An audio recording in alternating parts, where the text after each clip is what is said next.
ఇవాళ వాస్తవంగా రాత్రి 10:30-11 గంటలకి ఇవాళ ప్రెస్ మీట్ పెడతా అని చెప్పంగానే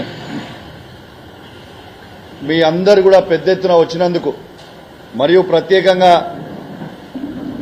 కరీంనగర్ హెడ్ క్వార్టర్ నుంచి వచ్చిన ఎలక్ట్రానిక్ మీడియా ప్రింట్ మీడియా మిత్రులందరికీ కూడా పేరు పేరున నా ధన్యవాదాలు తెలియజేస్తా ఉన్నాను. ఇవాళ చాలా సీరియస్ అలిగేషన్ ఈ ప్రభుత్వం మీద నేను చేయబోతా ఉన్నానని చెప్పి సందర్భంగా తెలియజేస్తా ఉన్నాను. ఈ ప్రభుత్వం ఎమ్మెల్యేగా నేను ఉన్నప్పటికీ నా ఫోన్ ఖచ్చితంగా ఈ ప్రభుత్వం ట్యాపింగ్ చేస్తుందని చెప్పి నేను ఆరోపిస్తా ఉన్నానని చెప్పి సందర్భంగా తెలియజేస్తా ఉన్నాను. నాతో పాటు మా బీఆర్ఎస్ పార్టీలో ఉన్న ప్రతి ఎమ్మెల్యేది, ప్రతి ఎమ్మెల్సీది, ప్రతి ఎంపీ ఫోన్ కూడా ట్యాప్ చేస్తా ఉన్నారని చెప్పి సందర్భంగా తెలియజేస్తా ఉన్నాను. వీళ్ళు ఖచ్చితంగా ట్యాప్ చేస్తా ఉన్నారు. ఎందుకంటే మేము ఎటు పోయినా, ఏడికి వచ్చినా, ఏం మాట్లాడినా వీళ్ళకి ఖచ్చితంగా ఇన్ఫర్మేషన్ ఉంటా ఉన్నది. వీళ్ళకి ఇన్ఫర్మేషన్, మా పర్సనల్ ఇన్ఫర్మేషన్ వీళ్ళకి ఎట్లా వస్తా ఉందని చెప్పి నేను అడుగుతా ఉన్నాను. ఖచ్చితంగా ఈ ప్రభుత్వము ఎమ్మెల్యేలది, ఎమ్మెల్సీలది, ఎంపీలది ఫోన్ ట్యాపింగ్ చేస్తున్నారని చెప్పి నేను సీరియస్ గా అనుమానిస్తున్నాను. ఎందుకంటే దీనికి నేను ఉదాహరణ చెప్తా. నిన్న మానకొండ శాసనసభ్యులు మంత్రి గారి ఇంట్లో హైదరాబాద్ లో నిలబడుకుంటూ ఒక ఛానల్ కి ఇంటర్వ్యూ ఇచ్చిండు. ఏమని ఇంటర్వ్యూ ఇచ్చిండు? దాంట్లో ఇవాళ మానకొండూరు సిఐ గారికి సిపి గారి టెలికాన్ఫరెన్స్ వస్తలేదు, సిపి గారు మానకొండూరు సిఐ గారితో మాట్లాడతలేరు అని అన్నారు. మరి నేను ఒక్కటే అడుగుతా ఉన్నాను ఈ ప్రభుత్వాన్ని, మరి సిపి గారు టెలికాన్ఫరెన్స్ పెట్టుకునేది అనేది అది అబ్సల్యూట్ పోలీస్ ఇంటర్నల్ విషయము. మరి ఈయనకి ఈ సిఐకి టెలికాన్ఫరెన్స్ పెడతలేరు అని ఎట్లా తెలిసింది ఎమ్మెల్యే గారికి అని నేను అడుగుతా ఉన్నాను. ఖచ్చితంగా సిపి గారి ఫోన్ ని కూడా, కరీంనగర్ జిల్లాలో ఉన్న ప్రతి ఆఫీసర్ ఫోన్ ని కూడా ఈ ప్రభుత్వం ట్యాప్ చేస్తుందని స్వయంగా ఒక అధికార పార్టీ శాసనసభ్యులు మంత్రి గారి ఇంట్లో నిల్చొని ఇంటర్వ్యూ ఇచ్చిండ్రంటే దీని అర్థం ఏంటిదని నేను అడుగుతా ఉన్నాను. ఇలా పోలీస్ వాళ్ళకే, ఇలా police Karimnagar CP IPS officer తను కరీంనగర్ సిపి గారి ఫోన్ ట్యాపే మీరు చేసినప్పుడు ఎమ్మెల్యేలుగా మా ఫోన్ ట్యాప్ చేస్తలేరనే గ్యారంటీ ఏంది అని నేను అడుగుతా ఉన్నాను. నిజంగా మీరు ట్యాపింగే చేయలేదని మీరు అంటే మరి సిపి గారు ఈ సిఐకి టెలికాన్ఫరెన్స్ పెట్టలేదని మీకెట్లా తెలుసు? జవాబు చెప్పాలి. ఉట్టి ఆరోపణలు చేసుడు కాదు, నేను ఉన్న వాస్తవాలు ఎవిడెన్స్ తో సహా మీకు చెప్తా ఉన్నాను. ఇవాళ పోలీస్ యంత్రాంగం అంటేనే ఒక సెక్యూరిటీ వింగ్. మన కరీంనగర్ జిల్లాలో ప్రజల సేఫ్టీ చూసుకునే వింగ్. అట్లాంటి వింగ్ సంబంధించిన పోలీస్ వింగ్కే మీరు ఫోన్ ట్యాపింగ్ సీఎం గారు చేస్తున్నారంటే, ఈ ప్రభుత్వం చేస్తున్నదంటే ఎంత సిగ్గుచేటు అని నేను అడుగుతా ఉన్నాను. ఇవాళ ఒక సిపి గారే ఫోన్ ట్యాప్ చేసినప్పుడు మా ఎమ్మెల్యేల ఫోన్ ట్యాప్ ఎందుకు చేయరు మీరు?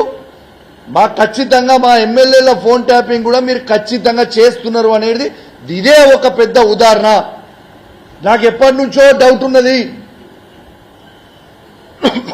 వీళ్ళు మా ఫోన్లు ట్యాప్ చేస్తా ఉన్నారని. నిన్న స్వయంగా అధికార పార్టీ ఎమ్మెల్యే గారు మాట్లాడిన తర్వాత ఇక కన్ఫర్మ్ అయిపోయింది వీళ్ళు ఫోన్ ట్యాప్ చేస్తున్నారని.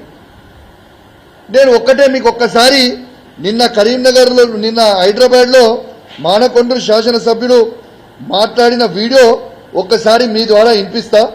యావత్ తెలంగాణ ప్రజలందరూ కూడా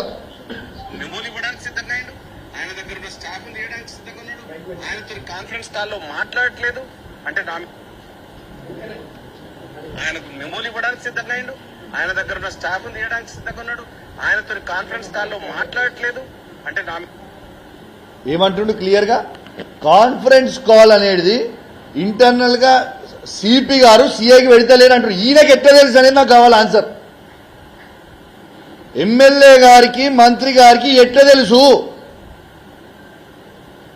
సిపి గారు ఈయనకి సిఐకి కాన్ఫరెన్స్ పెడతలేరు అనే ముచ్చట ఎట్లా తెలుసు అనేది ఖచ్చితంగా యావత్ తెలంగాణ ప్రజలకి జవాబు చెప్పాల్సిన అవసరం ఉన్నది అని చెప్పి సందర్భంగా తెలియజేస్తా ఉన్నాను.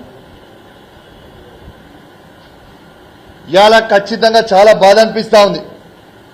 ఈ ప్రభుత్వము ప్రజల సమస్యలు గాలి కొద్దేసి రుణమాఫీ కాకుండా ప్రజలు అల్లాడుతూ ఉన్నారు. ఇలా రుణమాఫీ నా హుజురాబాద్ నియోజకవర్గంలో ఈ రైతాంగానికి కేవలం ఒక 40% మాత్రమే అయింది. 60% మందికి ఇంకా రుణమాఫీ కాలేదు. నేను వచ్చేటప్పుడు కేసీఆర్ గారు కట్టించిన రైతు వేదికలలో విపరీతమైన జనం ఉన్నారు. ఏందా మీరు ఇక్కడ ఇంతమంది ఉన్నారంటే, సార్ ఇంకా మాకు రుణమాఫీ కాలేదు ఏమనంటే ముఖ్యమంత్రి గారు మేము మొత్తం చేసినామని చెప్తున్నారు అని చెప్తా ఉన్నారు. చాలా బాధ అనిపిస్తా ఉంది. వాస్తవంగా బ్యాంకర్స్ మీటింగ్ పెట్టినప్పుడు ముఖ్యమంత్రి గారికి 49,000 కోట్ల రైతు రుణమాఫీ చేయాలని ఆ రోజు బ్యాంకర్లు మొత్తం చెప్పిర్రు. దాన్ని కటింగ్ చేసి 40,000 కోట్లని పార్లమెంట్ ఎలక్షన్లలో అసెంబ్లీ ఎలక్షన్లలో చెప్పిండ్రు. మళ్ళా అది అయిపోయిన తర్వాత 31,000 కోట్లు అని చెప్పిర్రు. మళ్ళా బడ్జెట్లో పెట్టింది 26,000 కోట్లు. మళ్ళా యాక్చువల్ రుణమాఫీ చేసింది 17,000 కోట్లు.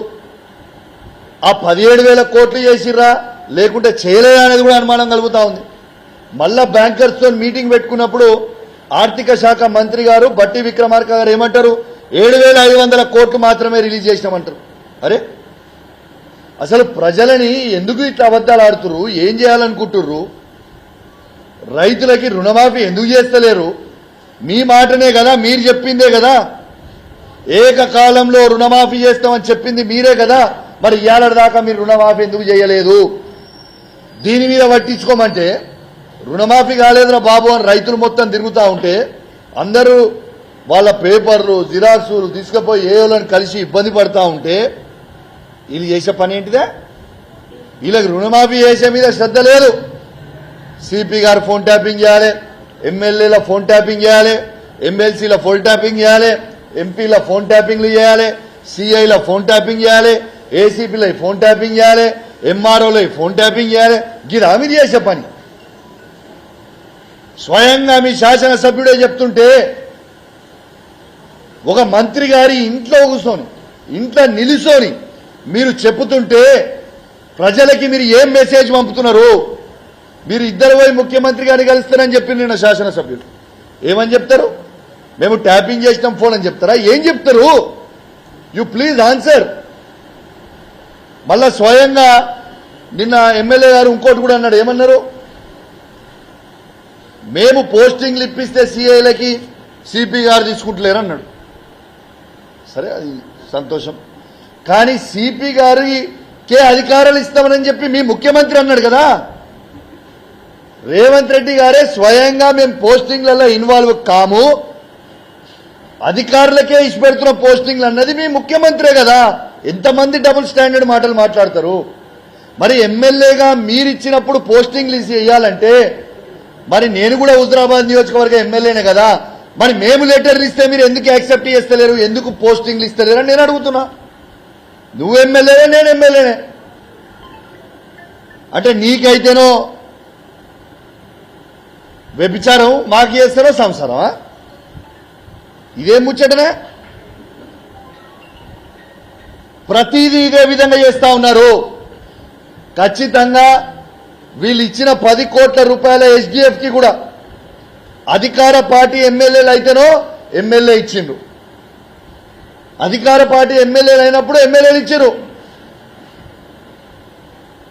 ఎక్కడైతే వాళ్ళకి ఎమ్మెల్యేలు లేరో వాళ్ళ నియోజకవర్గం సంబంధించిన వాళ్ళు ఎవరైతే ఓడిపోయి ఉన్నారో ప్రజలు తిరస్కరించిన వాళ్ళతోనో వాళ్ళతోనో పెట్టిస్తా ఉన్నారు ఈ రాష్ట్రంలో మొత్తము. నేను అడుగుతున్నా, ఇవి మీ కాంగ్రెస్ పార్టీ ఫండ్స్ కావు, మీ అయ్యా జాగిరి కాదు. ఇవి కాంగ్రెస్ పార్టీ ఫండ్స్ కావు. ఇవి ప్రజల ట్యాక్స్ కట్టిన సొమ్ము. మీ పక్కన నియోజకవర్గంలో ఎమ్మెల్యే అయినా ఇలా ప్రతిపక్ష ఎమ్మెల్యే ఉన్న 2.5 లక్షల ఓట్లు వేసిన జనంతుకి గెలిపించుకున్న ఎమ్మెల్యేల మేమందరం మాకెందుకు ఇయ్యరు అని నేను అడుగుతా ఉన్నాను. ఖచ్చితంగా దాని మీద కూడా కోర్టు పోతా, 100% కోర్టు పోతా. మొన్న అధికారులకు కూడా నేను హెచ్చరిస్తా ఉన్నాను, దయచేసి తస్మా జాగ్రత్త. మొన్న కోర్టుకి పోయినాం, బాజాబ్తు కోర్టుల ఆర్డర్ క్లియర్ గా ఇచ్చిర్రు.